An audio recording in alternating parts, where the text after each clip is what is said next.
Hi everyone, in this video we will see a few hacks about pinning fabrics in sewing. What happens very often when starting sewing is that instinctively we start pinning on one side of the fabrics and pin along the line we want to sew to the other side. And doing it that way presents a few issues. The first issue with pinning that way is that it creates a kind of undulation in the seam, so you don't have something that's flat.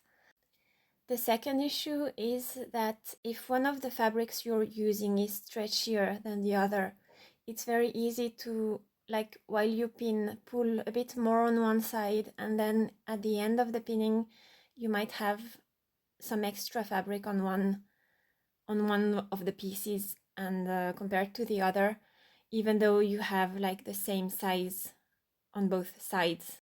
And it also can create like a pull on the stretchier fabric because it has been like pushed too much compared to the other. With very tiny pieces you don't notice it that much, but you can still see that the stretchier one is a bit bigger, even though when we started pinning they were exactly the same size. And if you are doing like a longer seam, that's like a side seam for example, or a seam in a dress or curtains or something that's longer, then you might end up with a few centimeters or like half an inch or an inch extra fabric on one side, which can mess your patterns. And finally, if you pin this way, you have to sew over all the pins. So it's trickier because they can get stuck in your machine, and also if you miss one, then your machine will stitch over the whole pin, and there's a high risk of breaking your needle on your machine. And also if you're sewing by hand, it's easier to also like pin your hand while sewing. The main hack when pinning fabrics together is to start at the ends. So first you pin the ends together, then the middle, and then the middle of each section. And that way you add pins regularly and you don't push one of the fabrics more on the side than the other. And the second hack is that we pin in in a right angle to the seam we want to make. So the pins are perpendicular to the seam you want to make. Also, when pinning, it's important to keep the pin perpendicular and then hold the fabrics in place when you twist the pin to pass it through the fabrics again. That way the fabrics don't move and you can pinpoint the right spot on the line on both fabrics on both sides, and it doesn't move when you secure the pin in the fabrics. And that way you get something that's flatter, and if when sewing with your machine you accidentally miss one pin, there is less risk of breaking the needle of your machine. Here you can see that even with a stretchy fabric, the edges are nicely together and the stretchier fabric hasn't moved.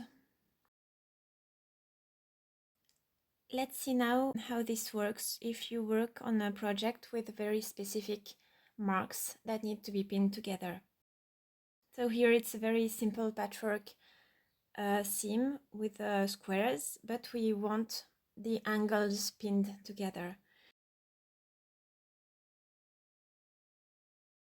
Here we will pin through the spot that indicates the angle, and then check the other side that we are hitting the same mark, and then you secure your pin and hold your fabrics together.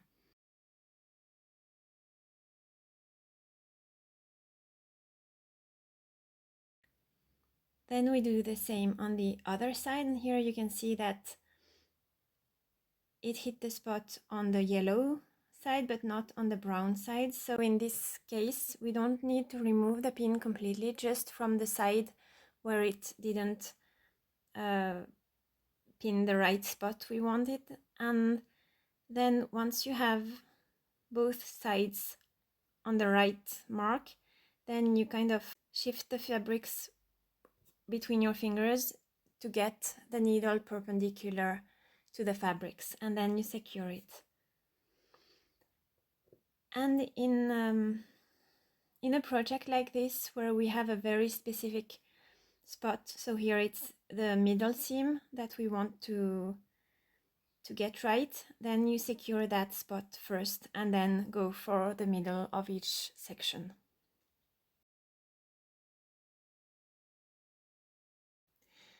And now let's try what happens if we don't hold the fabrics well when securing the pin.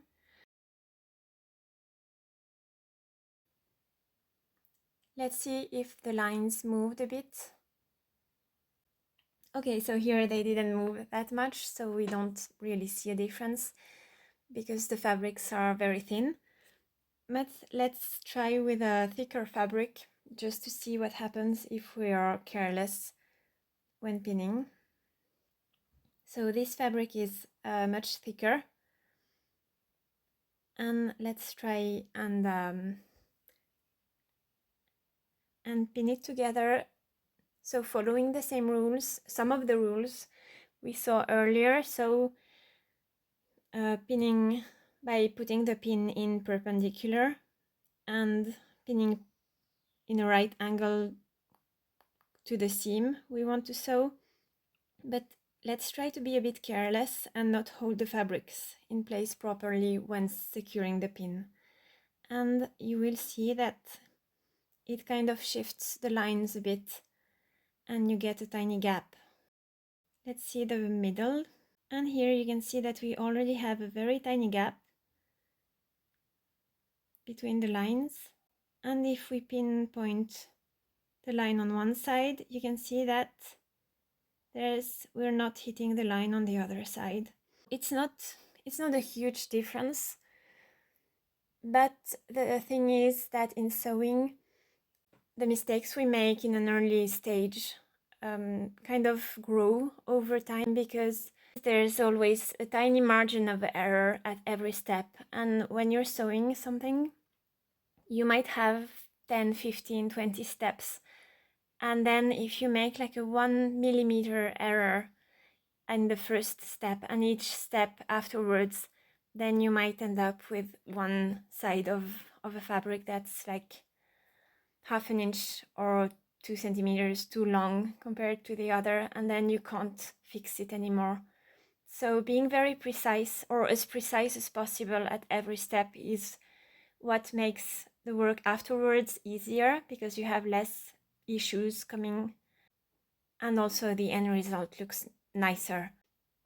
And in some techniques like patchwork, for example, where you have a lot of seams and you have to be very precise, you can very easily spot if like there's even like a very tiny difference between two sides. You can easily see the difference.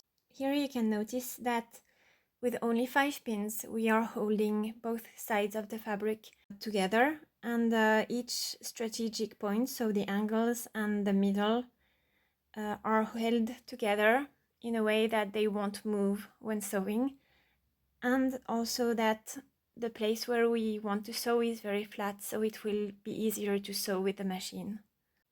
Now let's see what happens when we want to pin different shapes. So here we have a straight shape and a round shape. This is a very common situation in sewing. For example, if you're sewing clothes, when sewing a sleeve, because you have the sleeve that's round and the armhole that's much flatter or round in the other way. In this situation, we have the same marks at the ends, and then there's a tiny dent in the middle of each fabric that is the middle. So those two dents need to go together. So we start with the ends.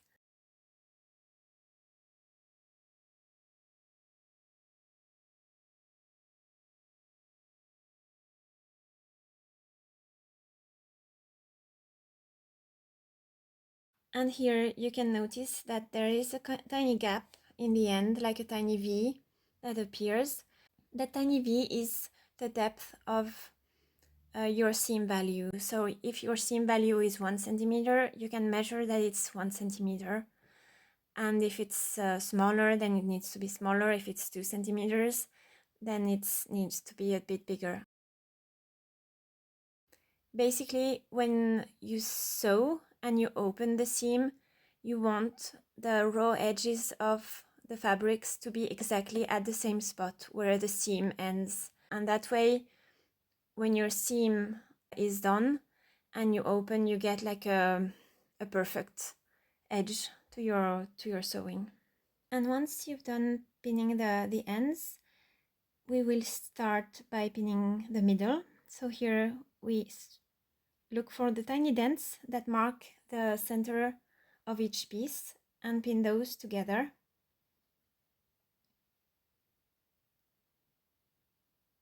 And then we will pin the middle of each section. So you can see it doesn't fall flat. You have one fabric, the lighter fabric, that falls lower. You find the center of that section and then pull lightly on the fabric that's too low to bring it edge to edge with the other, and then pin together.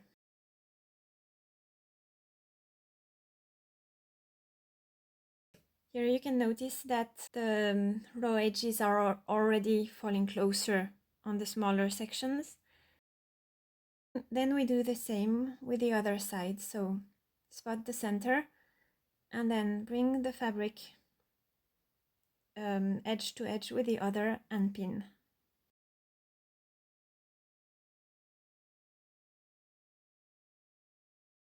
And then we do the same with each tinier section, and you can see that it's already easier to do.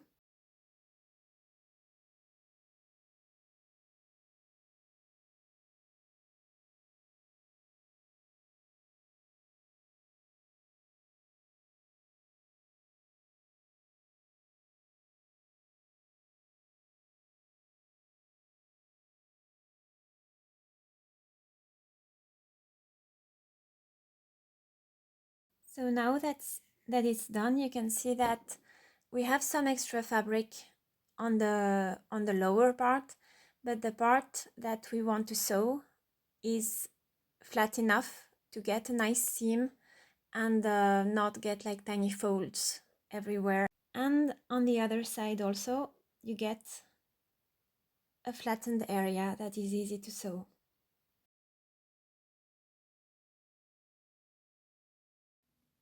Thanks for watching, and if you have any questions, feel free to leave them in the comment section.